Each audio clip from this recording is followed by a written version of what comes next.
Smita, are we starting now? Or we got another couple of minutes to go?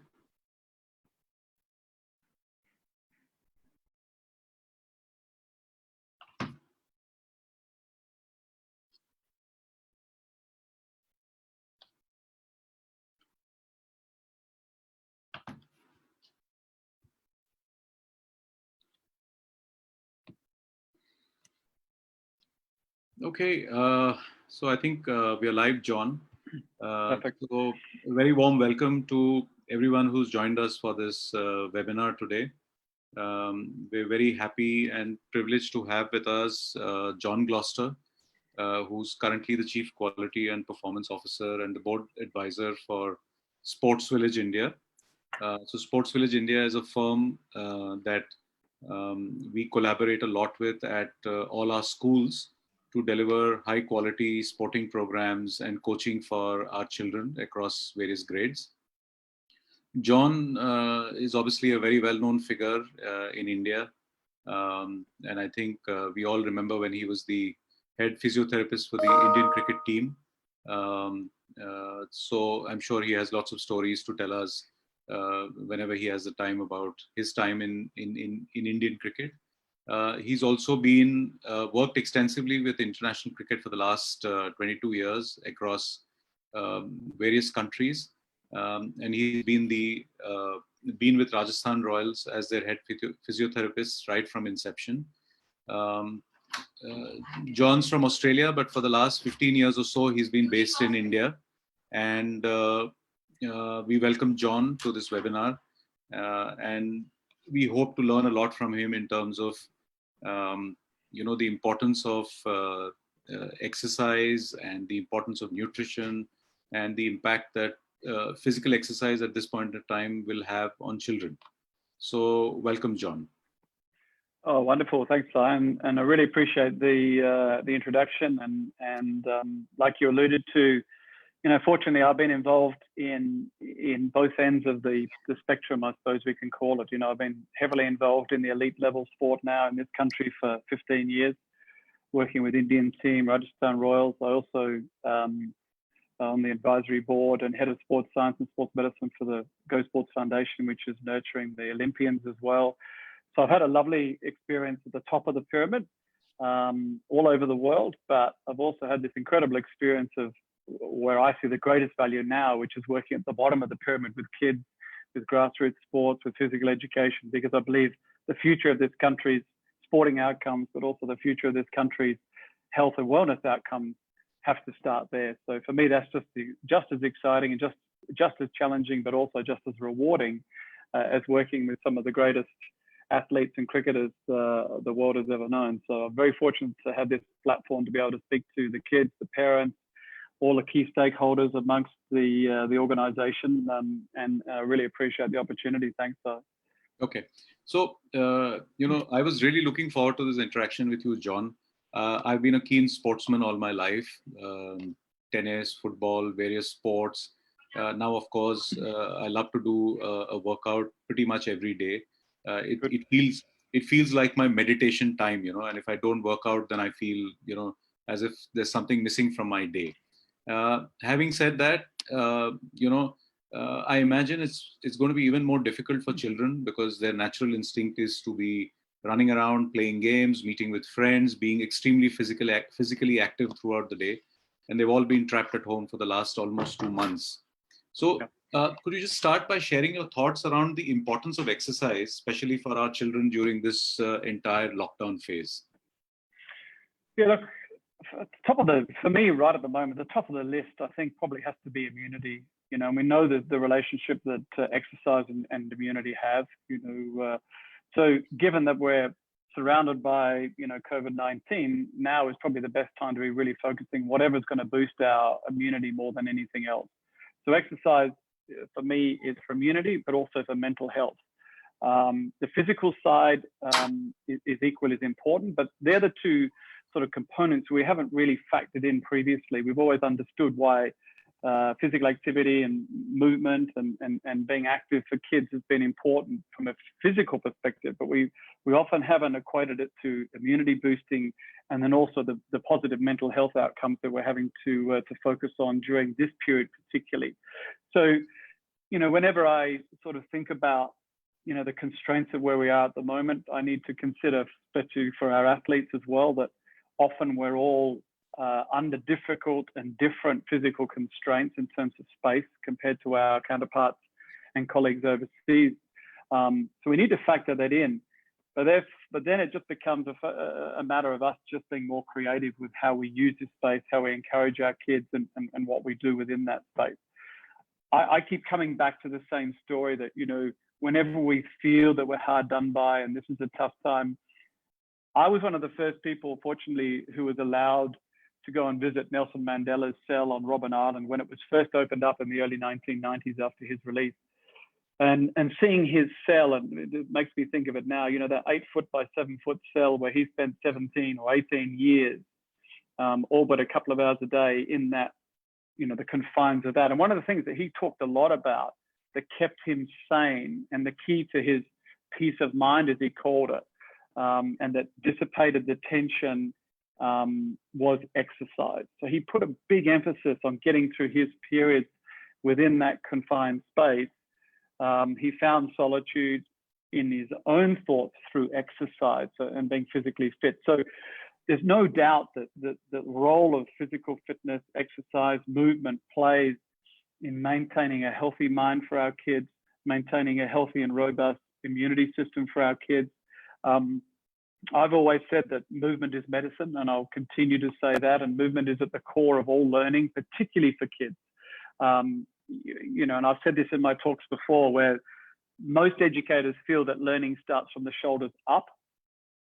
But I challenge that. I feel that all movement starts from the shoulders down, because it's through movement that we learn. All learning is driven by movement.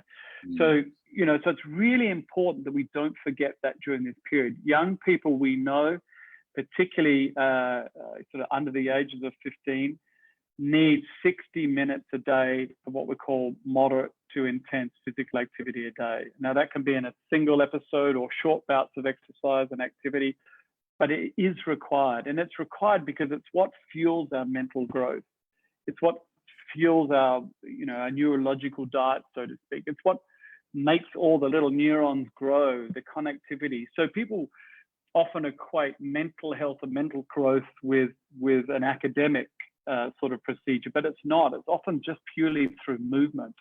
So, I think if at the basis of it all is that you want better cognitive function or you want better academic outcomes for your kids, then it has to start with movement. So that's a really strong argument to say that our kids should be moving. We know that things like retention of information, we know things like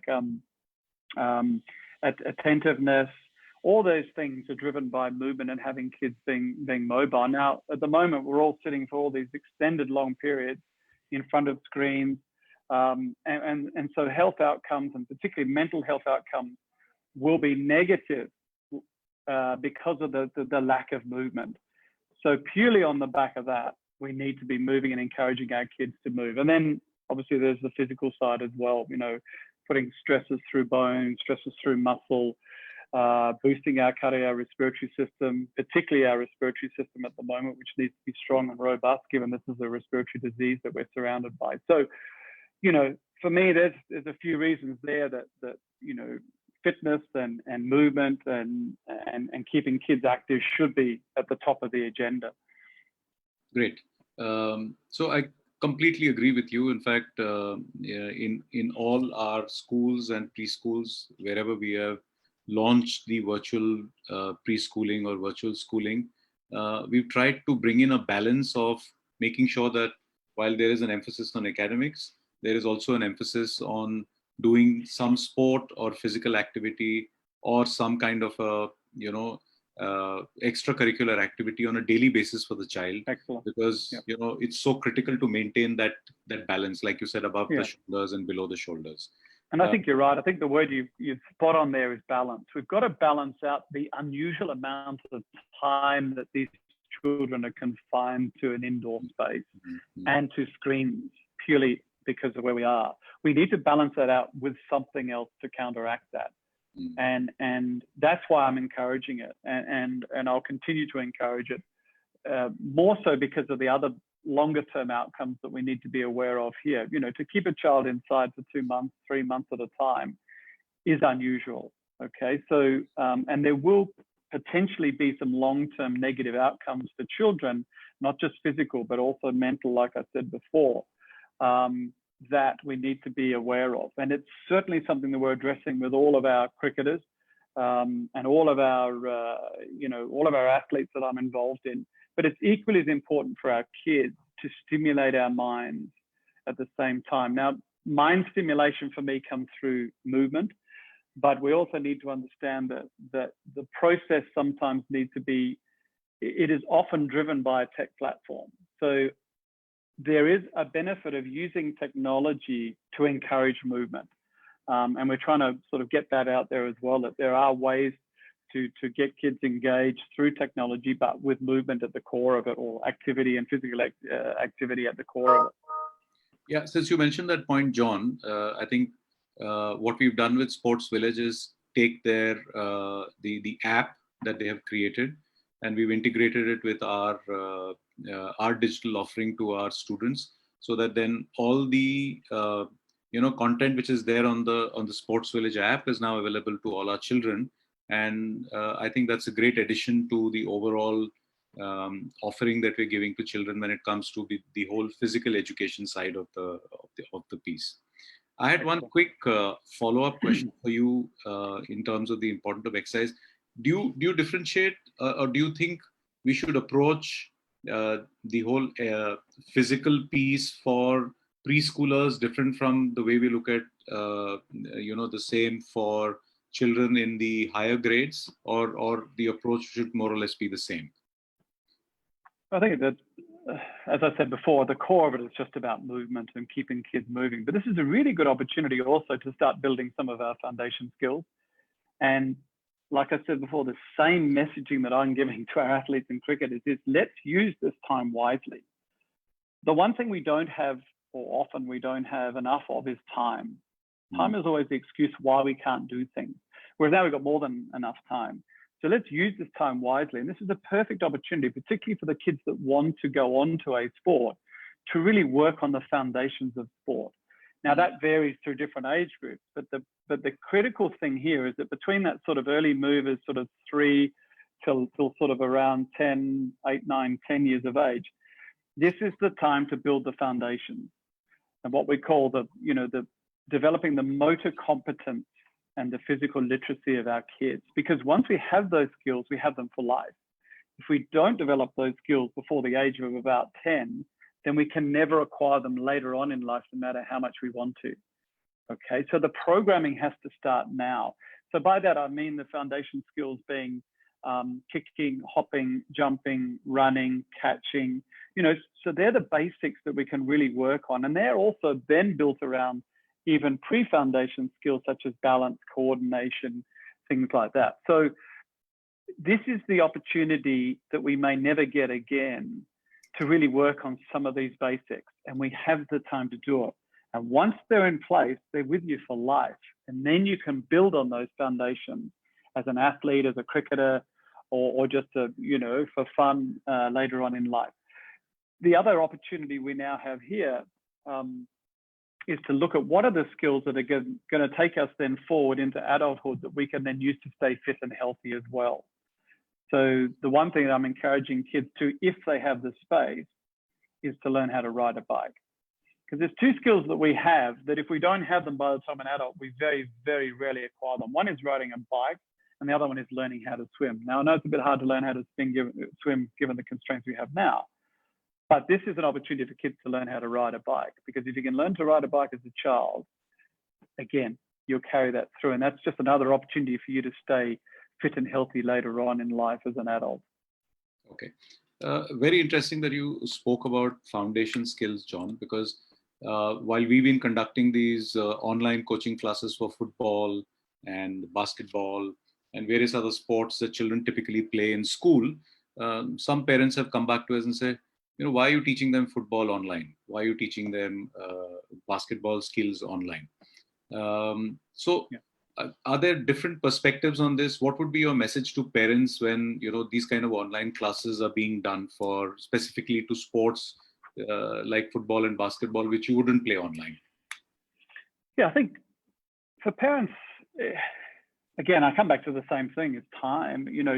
If a child really wants to take up a sport, then obviously skills are involved in that sport.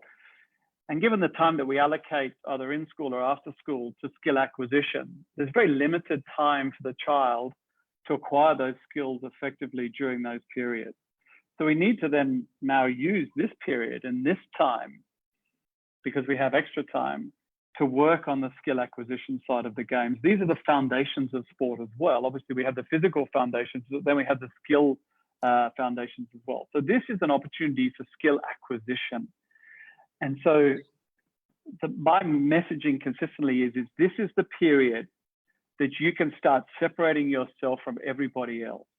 So when you go back to a normal sort of sporting world and sporting environment, you want to be ahead of everybody else, not the same as everybody else. And this is the perfect opportunity to do it. My messaging to all my athletes here, overseas, to the Steve Smiths of the world, to the Butlers of the world, to the Archers, to the Samsons, to the Watsons, whoever they may be, is this is the opportunity to separate yourself from everybody else. This is the opportunity to work on those 1% we always talk about, that we never get time to properly work on, which is the mental side of the game and the skill side of the game. So now's your opportunity to do it. So for parents, it really is a time for your child to start separating themselves from everybody else because they've got time to practice skill. So the messaging is the same for these kids as it is for all the other athletes that I'm working with. We have the time, let's make the most of it. And the children will thank you for it later when they go back to their academies or whatever it is. They'll be way ahead of everybody else. That's great advice, John, because that's the same approach that we've taken when we're doing the daily catch up on sports. And the whole idea is that, and some of the things that we've seen is that the coaches that we're working with have come up with some really, really innovative ways of teaching skills to children, because the only way they can do it is through a Zoom class or something like that. Yeah. And the kind of innovation we're seeing is just brilliant. It's absolutely brilliant. Excellent. And, we need to understand that like I said, there are limitations at the moment. But it's who's willing to look beyond those limitations and find a way are the ones who are going to come out ahead in the end. This is all about challenging ourselves. And this makes me think of just a really interesting conversation I had with Greg Chappell, the great Greg Chappell, just recently about, using this time again to separate yourself from everybody else. And he talks about the best cricketers in the world and often the best athletes in the world are the ones who are not afraid to remove themselves from their comfort zones more often than others. Now, COVID-19 has taken all of us out of our comfort zone. There's no doubt about that. So we need to, even as parents, as children, whoever, we just got to embrace that. Okay, and use this time in this uncomfortable place to start growing in some other areas. Okay, so if you'll then become better at coming out of your comfort zone, is what I'm trying to say. And it leads me back to another point that I always raise with young athletes, and particularly young kids, which was told to me by a 3-time Olympic gold shooting medalist, is that if you're the best in the room, you're in the wrong room. Okay, so this is coming from a guy who had to leave his country because he was the best in the country at shooting in order to challenge himself better and to grow. Okay, so we're now in a position to remove ourselves from our comfort zones because we're forced into that, and use this opportunity to challenge yourself beyond that comfort zone and start growing. And I think that's what I'm saying before about these are the 1%ers that when we come out of this at the other end, these kids are going to be better, stronger mentally. They're going to have better strategies in place for challenges that are going to come along in their everyday lives. So this is the time to work on those little things. And when it comes from people like Greg Chappell and some of these guys who were the best in the world, it really makes you think that now is the opportunity to start working on some of these smaller things. Great. That's great advice, John. Moving on, another topic which I thought we should talk about today is this whole area of nutrition. Wonderful. Again, poor children are trapped at home. They're getting bored. The tendency would be to reach out and consume some junk food, or eat some chips, or consume some colas or something like that. So how important is nutrition in the overall well-being? I mean, we know it's important, but how important is nutrition?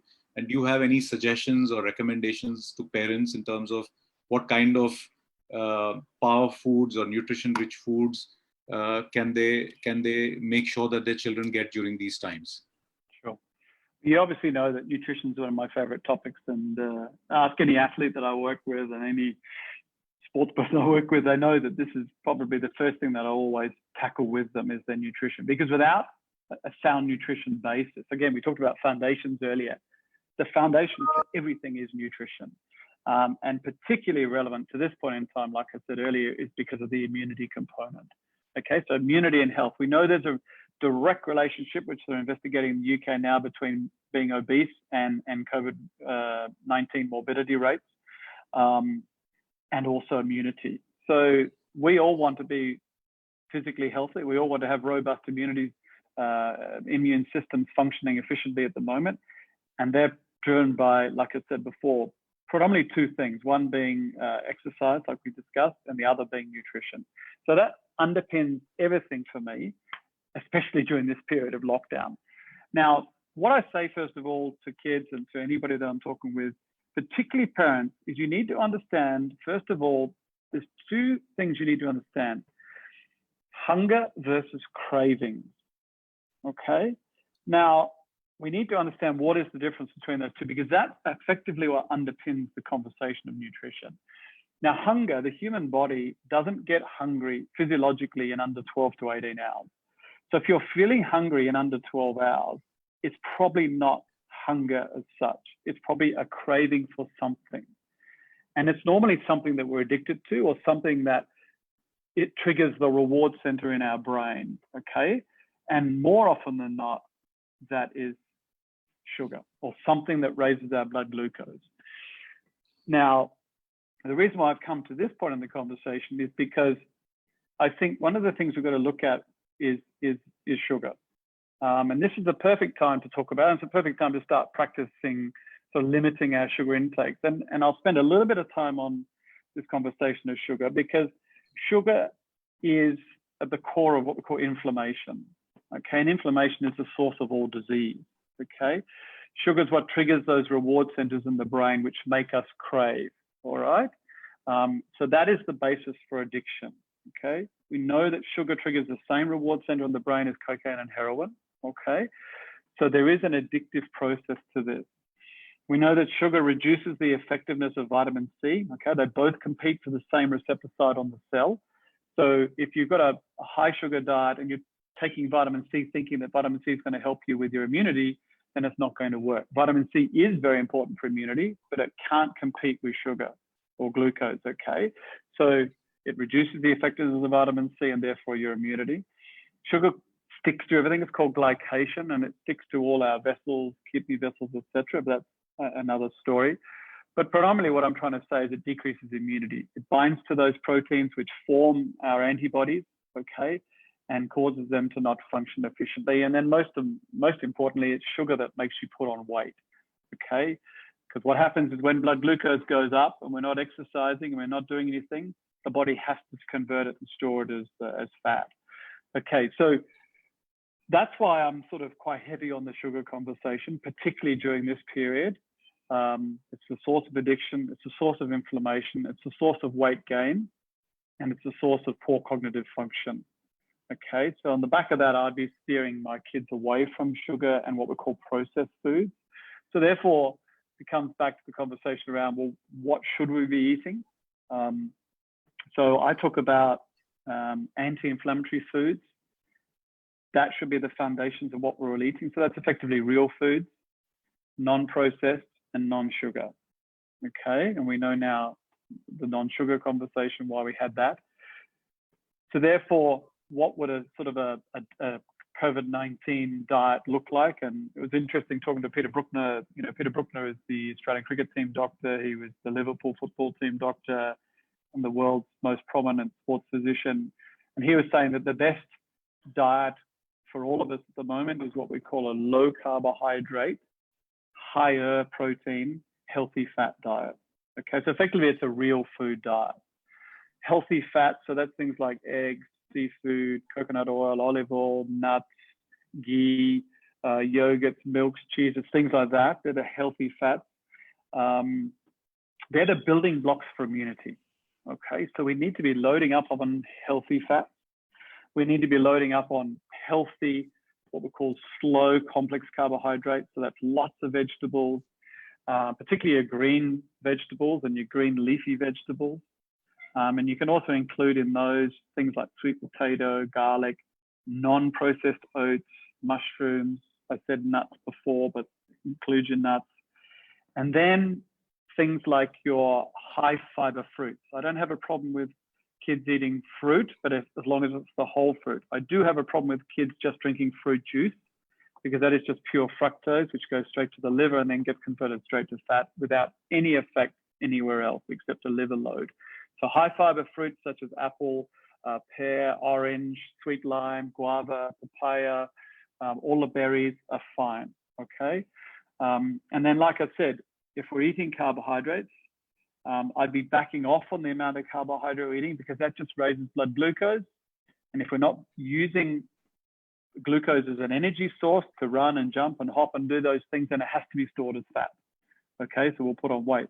So if we're going to eat carbohydrates, make sure that they're complex, okay? That means they have a low glycemic index, they're high in fiber, and effectively they're what we call slow carbohydrates. So that's your traditional grains, jura, bajra, nachni, ragi, unprocessed oats, things like lentils, buckwheat, quinoa, all your vegetables, things like that. So let's load our kids up on those, okay? Where possible, please avoid wheat and wheat flours. One, because they have a very high blood glucose response and rapid blood glucose response, which is what we don't want. And also wheat is very inflammatory. Remember I said before that inflammation is the source of all disease. Okay, so let's back off a little bit on our wheat intake and go back to our traditional grains, okay? So that's sort of, I've nutshelled it a little bit, but if we can keep sort of real food, that's non-processed, low sugar, and anti-inflammatory at the core of our decision-making around food, then I think that's, we can't go wrong. And then on the back of that, I think we talk a lot about supplements, and I get asked a lot about, supplementation. What should our kids be supplemented on? There are probably a few in this period of time. Normally I won't push too many supplements. So it's not so much the supplements, it's more about the additions that we can start adding in. So I want to start adding in things like haldi or turmeric, ginger, lemon, echinacea, primarily because they're very, very good for the immune system, and they're also anti-inflammatory. So that grouping, absolutely. Pre and probiotics for our tummies. So good yogurts, healthy desi yogurts, desi curds, desi ghee, very, very good for our gut. Okay, because that also will boost immunity and make sure that you're absorbing all the right nutrition. I would up our vitamin C dose at this point in time because its relationship to immunity, but definitely don't be taking vitamin C with sugar. Like I said before, it makes it ineffective. And we may need to supplement with vitamin D3 because of our lack of exposure or access to sunshine, possibly. And then the other one that we may want to be looking closely at is our omega-3s.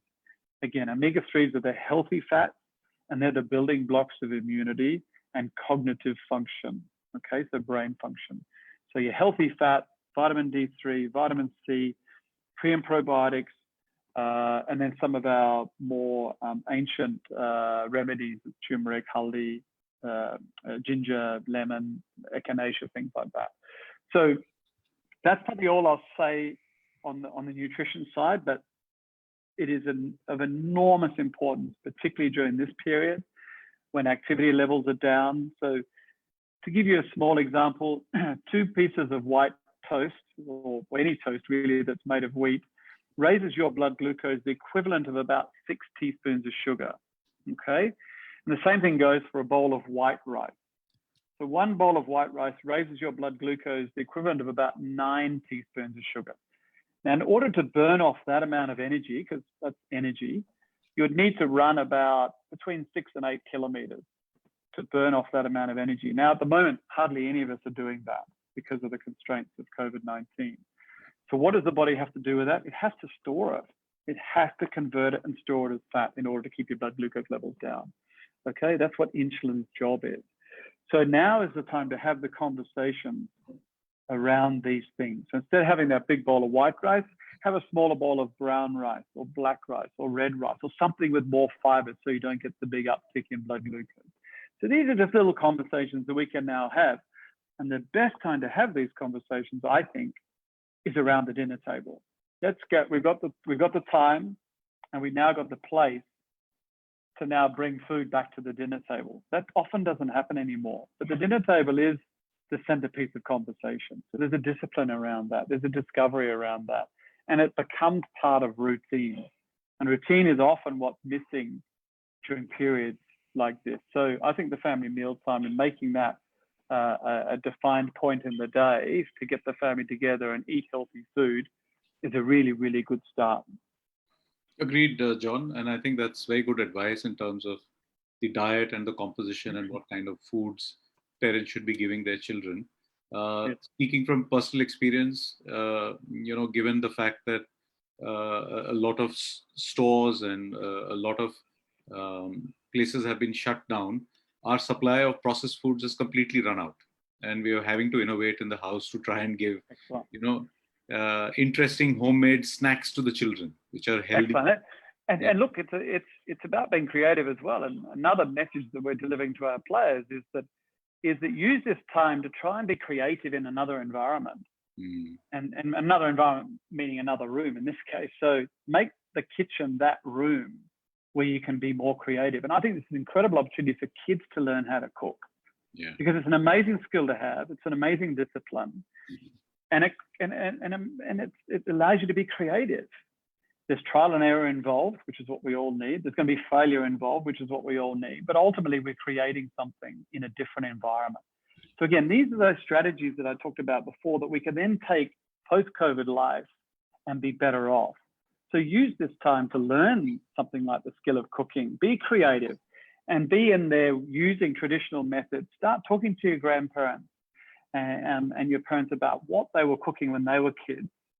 What were the mediums they were cooking in? I bet you it wasn't all the fake hydrogenated oils now. It would have been back to your desi ghees, your coconut oils, all those wonderful things that they all cooked in.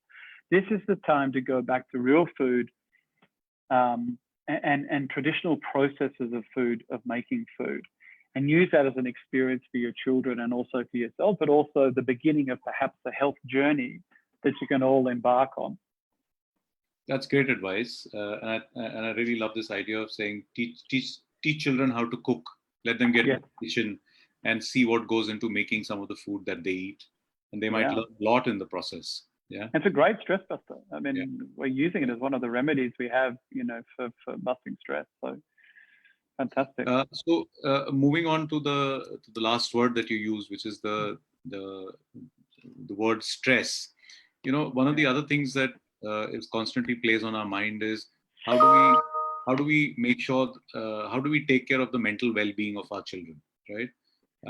And they're one of the things that we know is that when we do our online classes, be it for academics or be it for physical exercise, one of the good things that everyone likes is to be able to see their friends, on the screen, because they're not able to meet them physically, but at least they get to see them virtually. And even just seeing them virtually and interacting with them for a few minutes kind of reduces their stress, gives them some social context. So just expanding on that, is there anything that you would recommend for how children can bleed their stress, how they can bleed the boredom that is building inside them? Any techniques, any specific exercises, anything that you'd recommend for parents and for children? Yes, and it's a really interesting point, and we often forget to bring kids into the conversation of stress and mental health, because we assume that they're resilient and they're robust, but often they're not, and they may not display it as obviously as perhaps adults do, but it's often there underlying. So stress is a big topic, and we need to address it.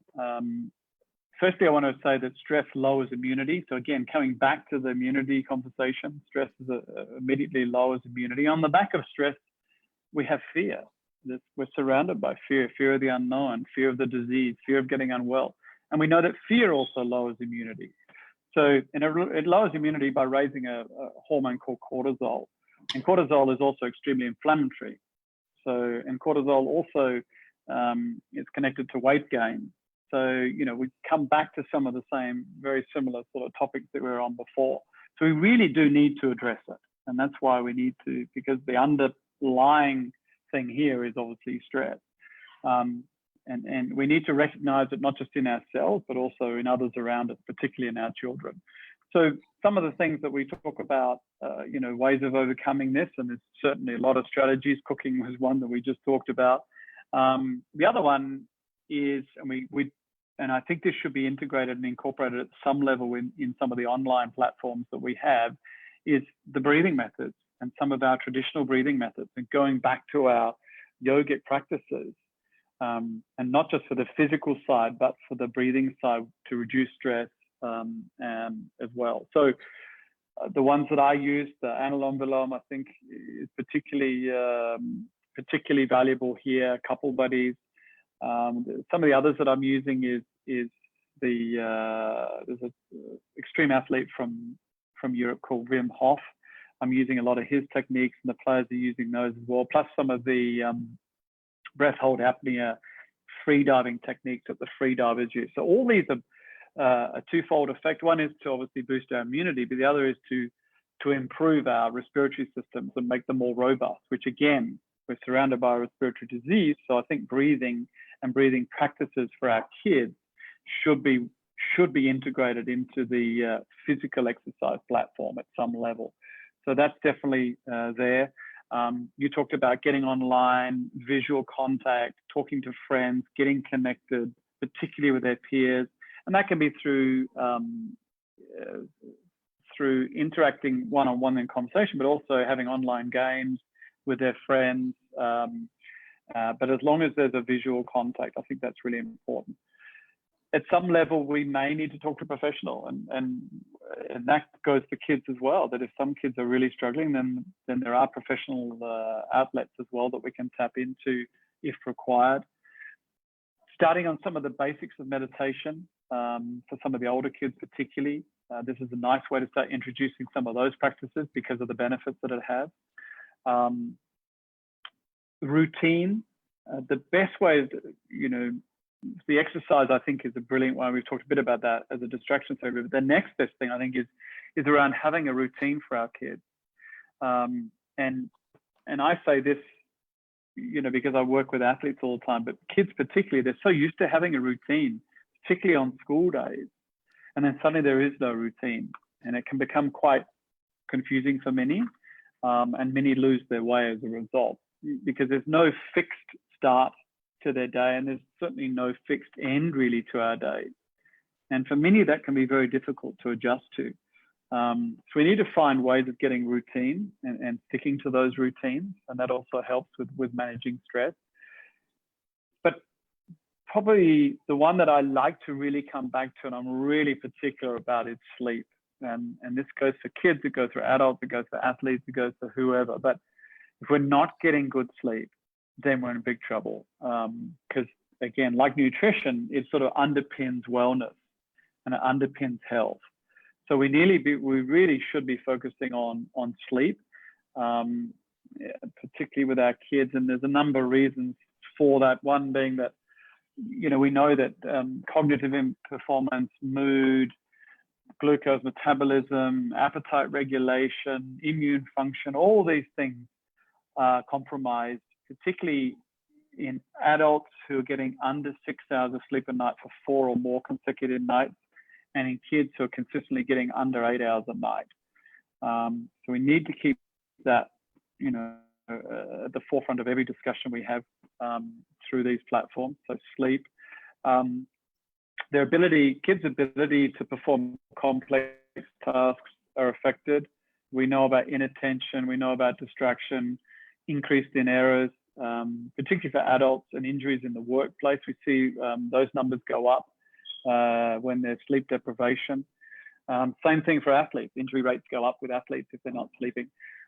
Immunity, your whole immunity is built around your T cells, and sleep, or adequate sleep, improves the function of your T cells, so therefore immunity goes up, but also when you're not sleeping, it goes down. We talked earlier about that stress hormone cortisol, and how it can make you put on weight, and that's through other hormones one's called ghrelin, another one's called leptin, but all these things sort of tie in. So the strategies that I say to the players is reading is a really good one, okay, to help with sleep. Never use a screen under 30 minutes before going to bed because of the blue light effect on exciting the brain. Certainly reduce your sugar intake, given that that's extremely excitatory. So looking at your nutrition will help with your sleep, absolutely. For eating, try not to eat in under sort of around 2 hours before going to sleep. Okay, our body finds it really difficult to digest food and get deep sleep at the same time. So I'll definitely be looking at your sleep timing.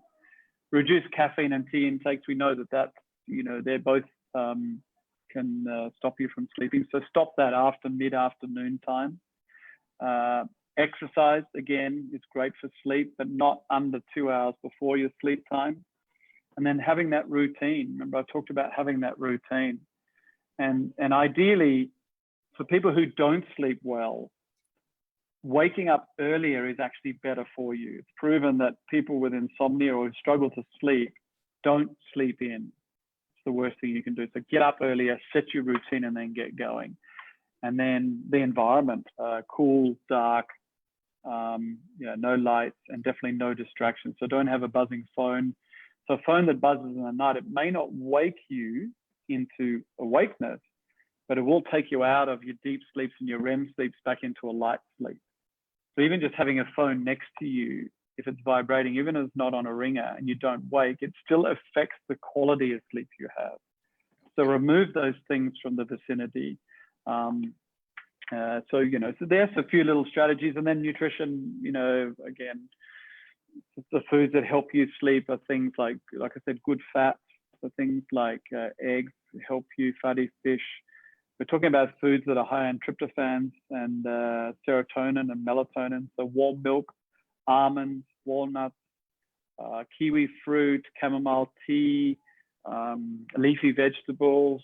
So they're all the things that have melatonin, serotonin, and what we call tryptophans in them, which will help us to sleep. So again, we come back to another conversation around nutrition for sleep. I mentioned earlier that it's the foundation pretty much for everything. And, again, most conversations seem to come back to a nutritional base, but particularly in this case as well, with managing stress, managing sleep, and therefore lifestyle. Okay. So just one quick question on sleep. You talked about, children should get at least 8 hours of sleep. And if they don't sleep enough, then it begins to impact their cognitive ability. Is there a flip side? As in, of course, kids are at home most of the time. And if they're bored and they end up oversleeping most days, does that have are there any negatives to oversleeping? Yeah, it's more, there's no negatives to oversleeping as such, in that it takes out time from other activities that could be beneficial as well, like physical activity, exercising your brain, things like that. So, we talk about kids, depends on the age bracket, but ideally kids should not be getting, well, definitely not under 8 hours, but ideally around 10 hours a night minimum, especially for the younger kids, because that's when we grow. All our growth is done during sleeping. So that's really important that sleep is monitored, and then the type of sleep is monitored as well. So, in answer to your question, can you sleep too much? The danger of that is then it becomes a habit. And that can then, when kids go back to school and go back to normal routines that we were talking about before, it then is still part of that habit. So then may start being detrimental to the new environments that they're going back to because they can't sleep. So, I wouldn't be encouraging kids to sleep, more than 12 hours a day, but do remember that that's when we grow. That's when obviously our brains sort of rejuvenate and regenerate. But on the other side, we need to counteract that with time to stress our systems as well. Now, by that, I mean physical stress, because that's when tendons grow, that's when bone growth occurs, that's when we start functioning and stimulating our minds again. So we need an opportunity to stress the system in order to grow at some level, but then we also need the rest or recovery period for that to be maximized. So again, we talked right at the start of this around balance and finding that balance for that child, and that is going to be different for certain children, but there are certain parameters that we need to be looking at, particularly when it comes to sleep and sleep timing. Okay. So this is one question which I wanted to ask, which is that a few weeks back we saw Federer sending around some skills challenge where he was bouncing a ball off his racket, and then a few days back we saw Yuvraj sending out a cricket bat challenge, which Sachin responded to, and a lot of these challenges seem to be going viral on social media. So I'm wondering, elite athletes, a lot of whom that you would know personally, would be facing the same challenges that our kids are facing, because they're used to being physically active all the time, taking part in tournaments, gutting it out, and very, very high levels of physical exertion. And all of a sudden they're trapped at home with no tournaments to play. So, what are the principles we can take away from how elite athletes are coping with the lockdown and use it for our children? Yeah, exactly the same. And, consistently through this talk, I've been mentioning, our athletes and what they're doing. And it's pretty much exactly the same things that we're encouraging our kids to do, because they're facing very similar issues, being stimulated, keeping their mind stimulated, keep themselves physically adjusted to what's going to happen post-COVID as well. Now, they've all got to be ready to go. Once the bans are lifted and sport starts again, all of these guys, the elite level guys, need to be able to switch on and go. So physically, mentally, everything, and to some extent skill. So yes, there is a big focus on the skill, and we're trying to make fun of it. We're trying to make games out of it to keep kids engaged. And one of the main reasons why we're getting some of the, the Butlers of the world and through our platform, Rajasthan Royals, we're trying to get some of the elite players to get the messaging out to kids that we're doing it. So it's just as important for you to do it. And so they're helping us to deliver some of these really simple messages that we've been talking about today around keeping active, keeping mobile, practicing your skills, using this opportunity to build and grow in other areas. But at the same time, understanding that we're all going through something that we haven't been through before, and it's testing us all mentally, and that at some point it's okay not to be motivated, particularly for athletes who are always used to having a destination. There's always something they're striving for, would be a match or a competition or something. And suddenly that's not there anymore. So motivation is a big thing, and we're going to see it with our kids as well. So it's okay to go through periods of not being motivated, not wanting to do too much. That's okay as well, because all of us at some point are going to need to recharge. So if that means taking time away from some of the physical stuff that we've been setting the players, then that's okay. You're not going to lose too much physically if you have 3 or 4 days off. If it means recharging you mentally, then you're going to get significant benefit out of having those 3 or 4 days off, because you're recharging your mind. If your mind's not recharged, then physically you're going to switch off anyway. Okay, so I think that's really important to understand that this is an opportunity to find ways to switch off. This is an opportunity for you to explore what are the things that I like to do, and get away from the game. These are the opportunities for kids, particularly, to find hobbies and find things that they really enjoy, that they can switch off when they're in other environments mentally. So we're encouraging particularly the elite players, this is the time to start reading. This is the time to start playing games. This is the time to start finding some of those hobbies. We talked about going to the kitchen and cooking, things like that. And most of them are doing it and really, really enjoying it. So that's their way of escaping. Reading, we're really encouraging the reading, and I'm really encouraging with our kids as well.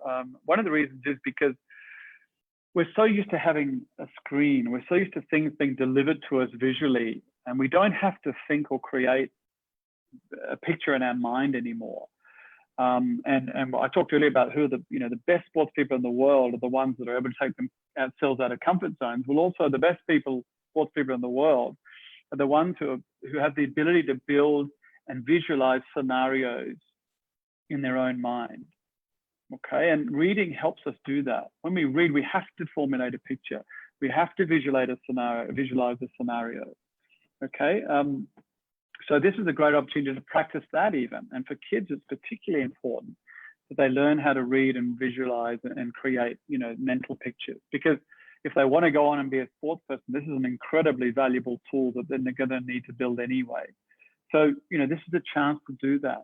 This is a chance to start making decisions in a hostile environment. And for sports people out there, there's going to be no more hostile and uncertain environment on a sports field than what we're, encountering right here and now in the field of this battle.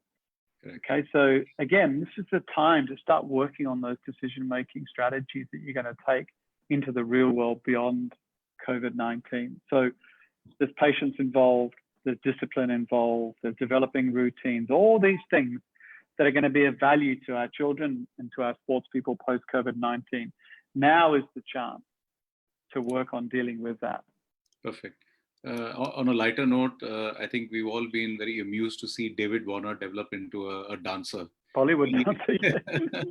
Yeah. Look, if dance is the way to move, then get our kids dancing. I don't care how they move. If it's dancing, if it's rap, if it's bebopping, whatever they call it, I don't care. As long as they're moving. And that's why I'm glad to see that, I can tell you right now, for David to do that, he's taken himself out of his comfort zone. So he's used this opportunity to take himself into a space that he's not comfortable at all. Dancing, being on the camera. He's not great. Well, previously he wasn't great at that. So now this is his opportunity to grow in another area. Correct. So again, if it's dance, whatever it is, I don't care. Get moving and get out of your comfort zone. Okay. Some questions coming in, John. One of the questions is, what is the best exercise regime for a toddler? Interesting question. Yeah, so toddlers are more used to the constraints of an environment than perhaps older kids. So the environment sort of conversation won't change so much for a toddler, except the exposure to the outside world. So we can still be very creative we talked earlier about the foundation skills for kids. So we can still be very creative, ensuring that they are working on their foundation skills. So exposing them to different surfaces. So I think kids, particularly toddlers, shouldn't wear shoes, because that's where your first, what we call your proprioceptive sort of mechanisms are put in place. Your stability mechanisms, your feedback mechanisms, your sensory receptors are all stimulated, particularly through the feet. So I'd make sure that kids aren't wearing shoes at all in the house or around the house. One, exposing them to different surfaces. So if there's a different carpet, different hard surfaces, soft surfaces. One, because it's stimulation, but it's also working on balance skills. Now is the time for toddlers to explore the environment that we can create for them. So we may need to create certain environments that involve play, but keeping in mind that we're trying to stimulate and not miss out on these kids getting the foundations of balance, coordination, sensation, sensory reception, and then also what we call resistance. So working against resistance. So them pulling, pushing, hopping, jumping if they can, if they're upright. These are the foundation skills that anybody can do anywhere. But the one thing I want to encourage all parents to do, particularly the younger toddlers, is to expose them to different surfaces, because that is what eventually gives you your sensory feedback to the brain from the lower limbs, which therefore improves coordination, balance, etc., etc. Okay. Some more questions coming in, John. Sometimes when we do these online sports sessions with our children, they don't have the equipment at home, right? And then parents are wondering, what is the value of doing a football session or a basketball session if the child doesn't have the football or the basketball at home? So do you see any value in doing these kind of sessions? Look, I've always said that, any movement, any skill acquisition opportunity is one that cannot be missed, because we have the time to work on it. So all you need effectively for a basketball is a basketball and some obstacles, which you can create around the house. So this is the opportunity not just to work on the basketball ball skills, but this is the opportunity to work on the foundation skills that allow you to be better at those skills when you have a basketball in your hand or a football at your feet. So you'll never be a good basketball if you don't have coordination, if you're not good on what we call single leg stability, if you're not balanced, okay, you can't run, you can't jump, you can't squat.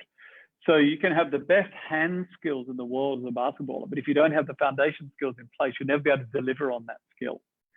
So I talked earlier about using this opportunity to build the foundations, to work on your hopping, your jumping, your skipping, your stairs, your lower limb strength, your single leg stability, your balance, your coordination, working around obstacles, working on zigzags, working on lunge walking, using your own body weight as forms of resistance.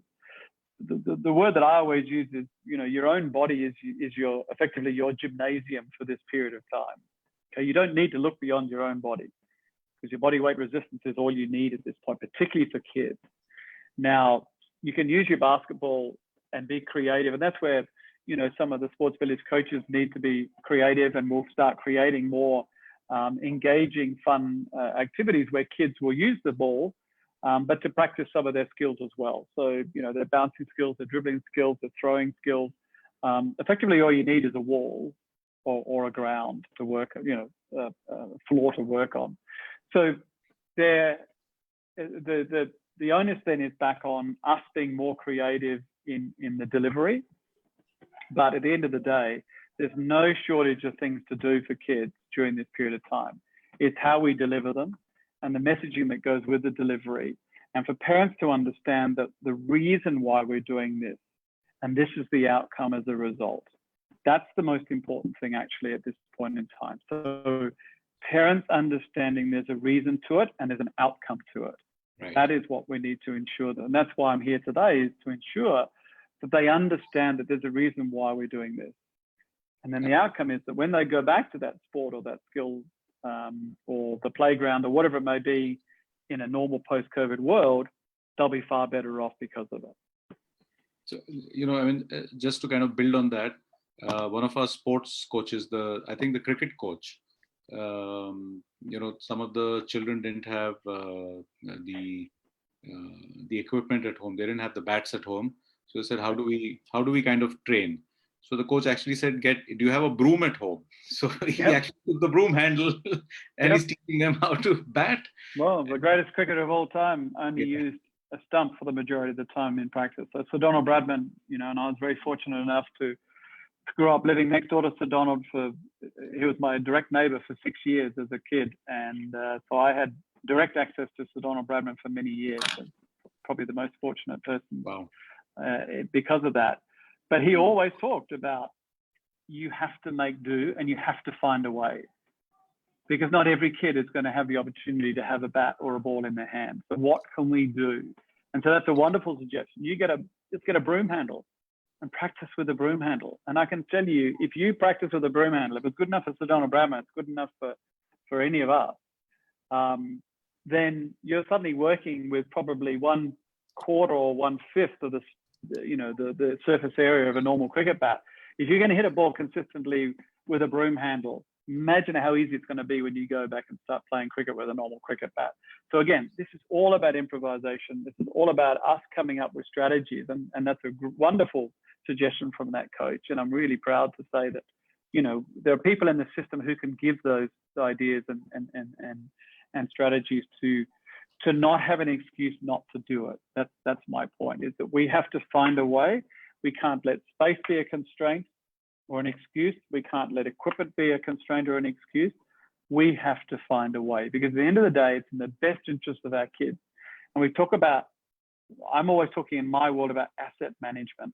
You know, my IPL players, you know, who we pay 15 crores a season to,